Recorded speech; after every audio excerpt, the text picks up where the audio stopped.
Hello boys and girls, another story again today. This one's called The House Built on a Rock. As Jesus finished his story and lessons about how to live, he concluded, "Those of you who have listened carefully and will start putting my teaching into practice are like the man who built his house on good foundations. The man decided to do it properly. He wanted the house to last for a long time. He drew up detailed plans so that the construction would be strong. But knowing that the most secure structure in the world is of no use if the foundations are not solid, he searched around until he found a plot with a good firm bedrock.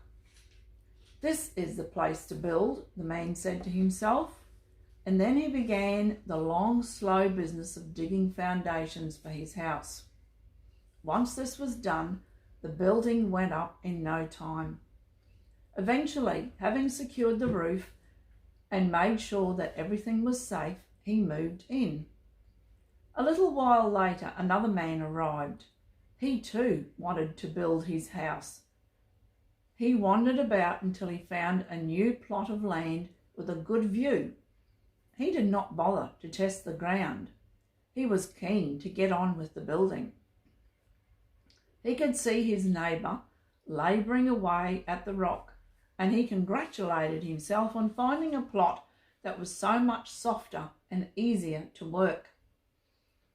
As you can imagine, the second man's house was finished first. With a superior smile and a wave at his neighbour, the man moved his family and possessions in.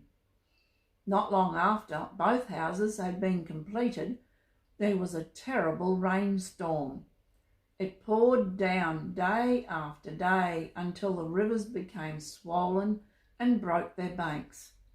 Fierce gales blew and battered against their houses. The first man was not worried. He knew he had built the house as well as he could. Sure enough, it stood firm throughout the storm because he had built secure foundations on a rock. The second man began to worry as soon as the floods began to rise. The water spread quickly in the sandy soil and the ground soon became unstable. The house began to shake. Then, with a rending crash, the house caved in. In a matter of seconds, all his work was destroyed. Jesus looked steadily at his disciples and the surrounding crowd, but he said no more. The meaning was plain. They, in turn, looked at Jesus.